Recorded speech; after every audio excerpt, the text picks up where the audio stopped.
Troisième module, étudier une nouvelle fantastique. Le Chevalier double de Théophile Gautier. Première séquence. Activité de langue.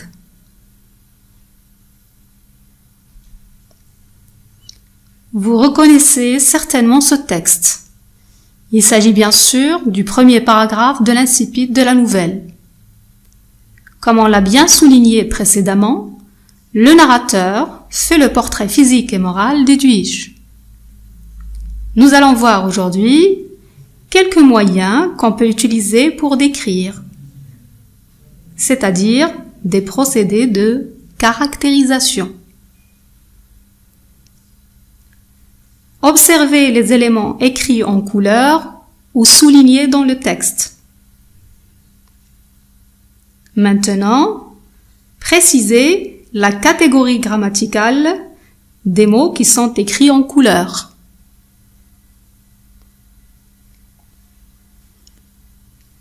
Pour les mots en bleu, blonde, triste, morne et pâle, vous avez certainement remarqué qu'il s'agit d'adjectifs qualificatifs. Je rappelle ici qu'un adjectif qualificatif est un mot variable qui s'accorde en genre et en nombre avec le nom qu'il qualifie et auquel il apporte une précision.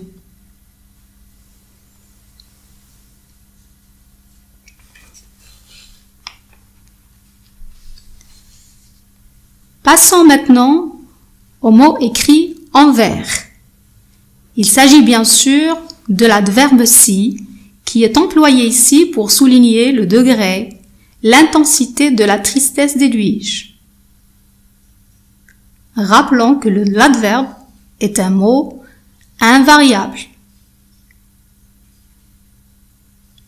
Le mot assise, écrit et souligné en rouge foncé, est le participe passé du verbe s'asseoir. Il permet ici, dans ce paragraphe, de décrire la posture du personnage. Quant au groupe nominal constitué de la préposition de et du nom albâtre, il a la fonction grammaticale d'un complément de nom. Il complète ici le groupe nominal, la statue.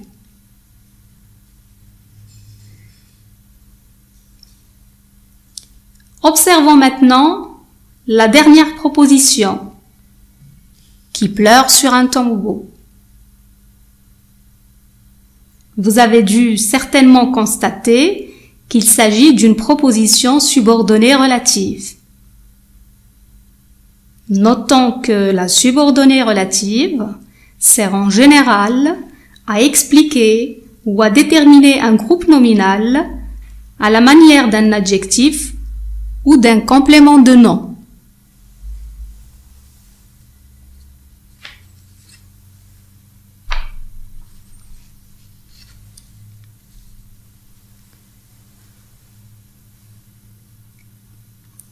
Voici maintenant un tableau qui reprend tous les éléments que nous avons relevés dans le texte jusqu'ici. Ces éléments sont appelés des procédés de caractérisation.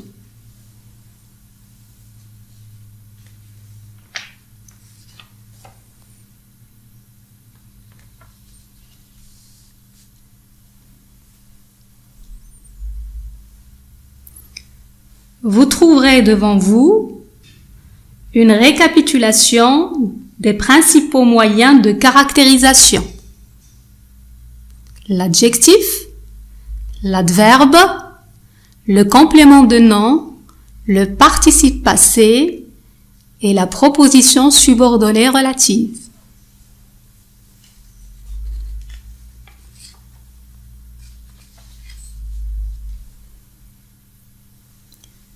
Voici à présent un premier exercice pour permettre ou plutôt pour mettre en pratique les procédés de caractérisation que nous venons de voir. Lisons la consigne. Soulignez les moyens de caractérisation dans les extraits suivants.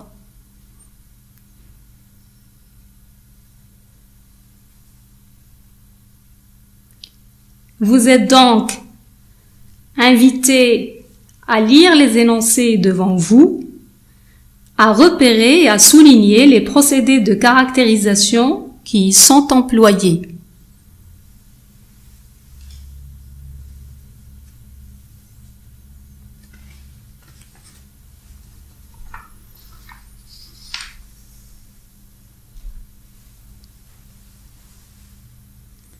Les procédés de caractérisation à relever sont ceux qui sont soulignés dans les trois énoncés. Dans le premier, comme vous le voyez, le premier procédé souligné est le groupe nominal de sa paupière, qui a la fonction d'un complément de nom, parce qu'il complète le nom « coin ». Le deuxième est l'adjectif « grosse » qui qualifie le nom « larme ». Et vous voyez très bien qu'il s'accorde en genre et en nombre avec ce mot qui est un nom féminin singulier. Le troisième procédé que vous avez dans cet énoncé est le groupe nominal de s'ajout, qui est aussi un complément du nom. Il complète le nom duvet. Et à la fin de cet énoncé, vous avez une proposition soulignée.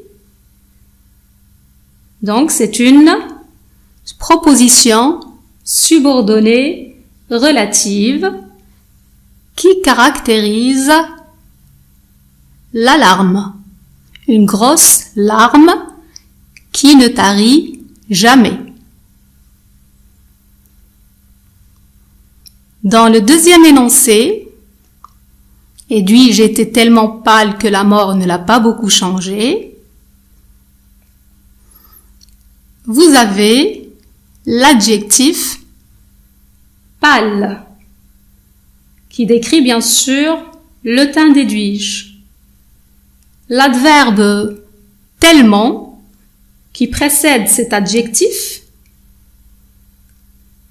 il est employé pour nous montrer le degré de pâleur du personnage. Pour le dernier, Edwige regardait à travers la vitre les flocons de neige drus et pressés. Vous avez le groupe nominal complément de nom de neige qui complète le nom flocon, ainsi que deux adjectifs coordonnés, dru et pressé.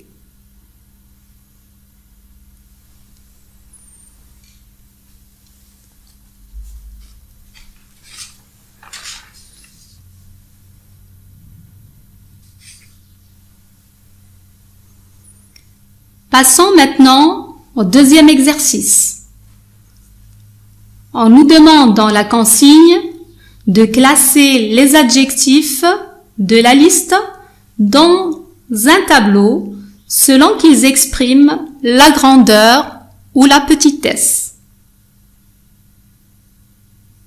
Il est question des adjectifs suivants: grand, spacieux, étroit, ample, minuscule, exigu, vaste, élevé, infime, petit, gigantesque, démesuré, haut, infinitésimal, immense, insignifiant.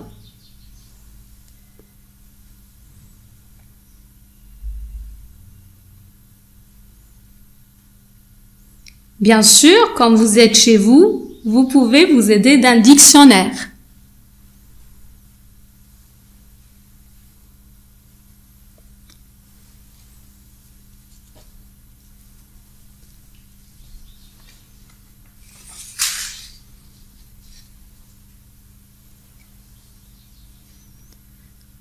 Notre tableau sera comme suit.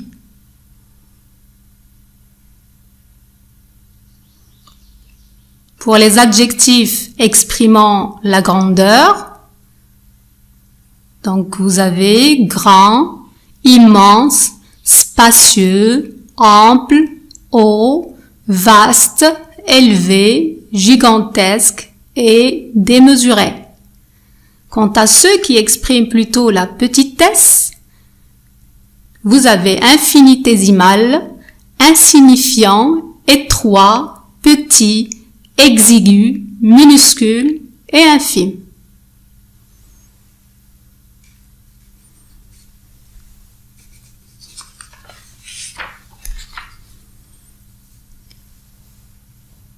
Pour le troisième et dernier exercice,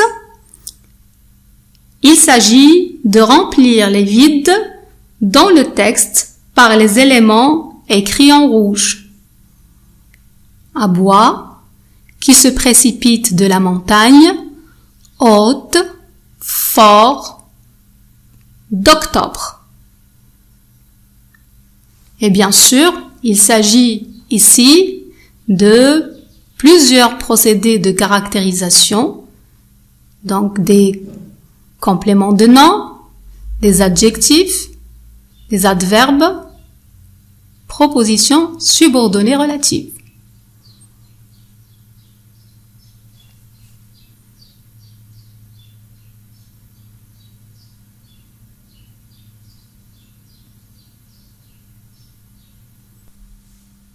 Voici maintenant le texte final attendu.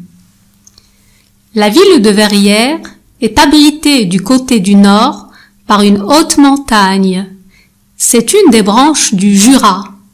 Les cimes brisées du Véra se couvrent de neige dès les premiers froids d'octobre. Un torrent qui se précipite de la montagne traverse Verrières avant de se jeter dans le Doubs et donne le mouvement à un grand nombre de scies à bois. C'est une industrie fort simple et qui procure un certain bien-être à la majeure partie des habitants, plus paysans que bourgeois.